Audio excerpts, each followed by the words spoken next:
Good morning and welcome to the CIO Year Ahead event. My name is Njuguna, I'm the CIO of HF Group, and Happy New Year. Since I can't be there physically, I trust that you'll accept these small digital thoughts that I'm going to be sharing. So looking at digital transformation, I don't believe it's just going to be an initiative or a program or a project. Digital transformation is now a way of life. You must always be transforming. So there are four key threats that I see are impacting CIOs in terms of digital transformation that you need to keep in mind, that you need to manage well, that you need to have focus on and have the right responses. The first one is digital disruption. Now, when we talk about disruption, many people think disruption as a bad thing. They think about these new and emerging technologies that are coming and affecting our value propositions, the ways we deliver our services and goods to our customers. But disruption is actually a good thing because sometimes it's able to stir you up and change you to transform.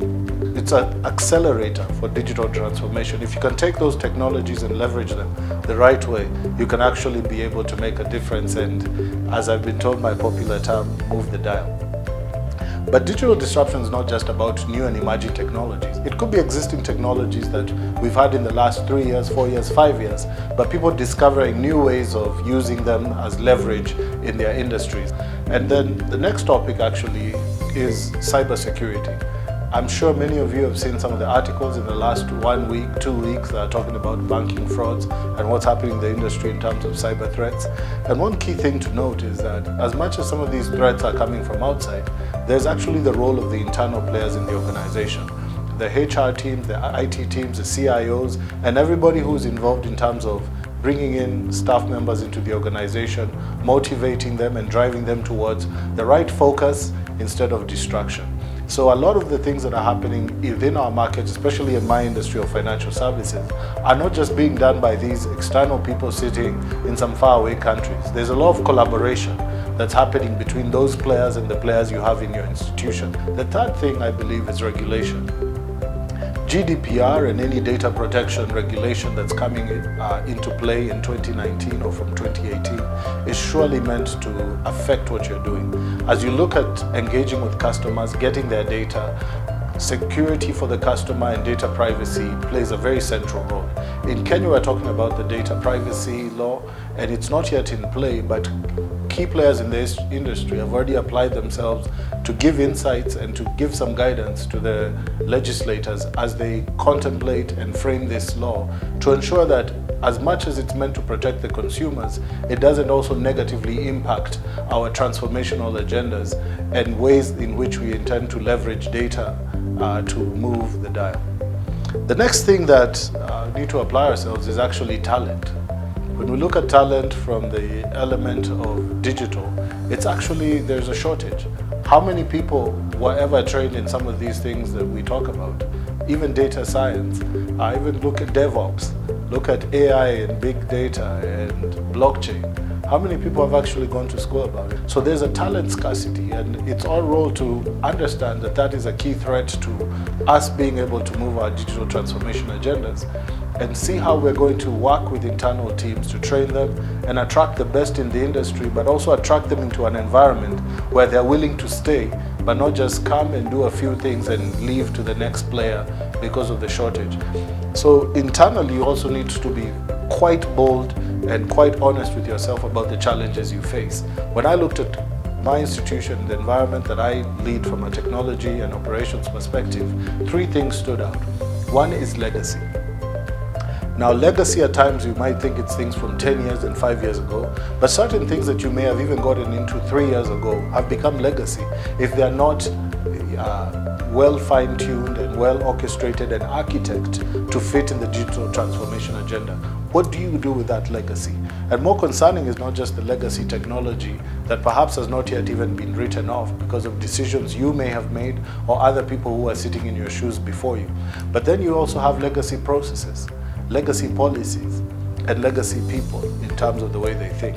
The second thing is actually being able to retain your talent. I mentioned it as a threat in terms of attracting, but also the internal team you have, the people who have the key knowledge of your environment. How are you going to retain them and motivate them? You can't afford at the time when you're in the middle of your agenda to transform the organization from a digital perspective to be dealing with staff exits because people are unhappy for various reasons. You must find a way that you're going to deal with that.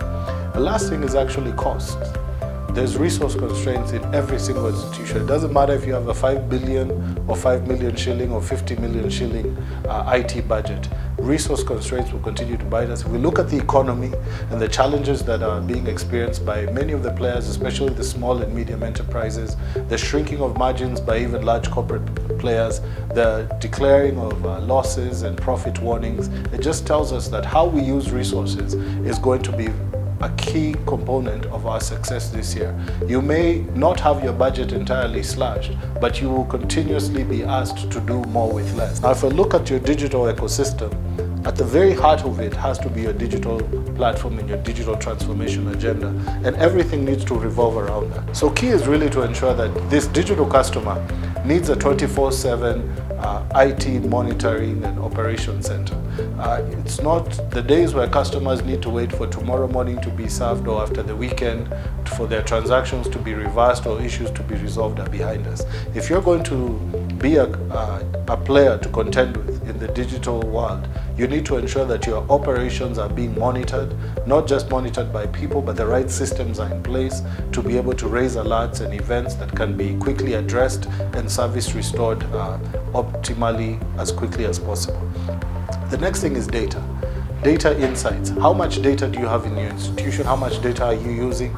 And who are the key players of the data? And it's not just what you're going to do at a technical level with the data, but the people who receive this data, who compute it in the system. Do they understand how important it is? And so if you're going to run a successful data program, it really begins at the lowest level of the organization. Everybody understanding the importance of data and how it's a key leverage, not just for customers you have, but for customers that you intend to grow. The next thing, automation of processes. If you're going to launch a service on the digital platform, it needs to be end-to-end digitally oriented. You need to ensure that your back office processes, the things that were normally done by people with lots of different checks, you can automate them as much as possible. The next pillar or component that we really need to look at is DevOps. Now, if you're going to compete in this world, you can't have projects lasting for 6 months, 9 months, or 18 months and expect to compete. Because by the time you're doing that, somebody has moved the cheese. So it's extremely important that you look at having a DevOps, bringing the development side and IT operations under one umbrella, and seeing how that each of them can leverage on each other, working in an agile way, where communication is seamless, where changes are being deployed multiple times a day, not even in a week or a month. The last and most important thing is actually the CIO as a digital influencer.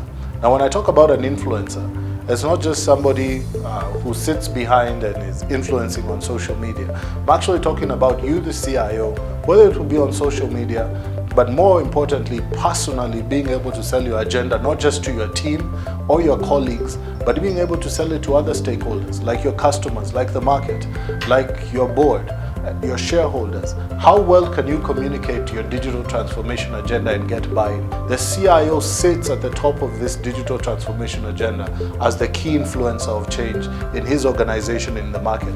I guarantee you that if you take the time to do your own SWOT and come up with a similar infograph, you'll be able to communicate better. Thank you so much, and looking forward to seeing you in the year ahead.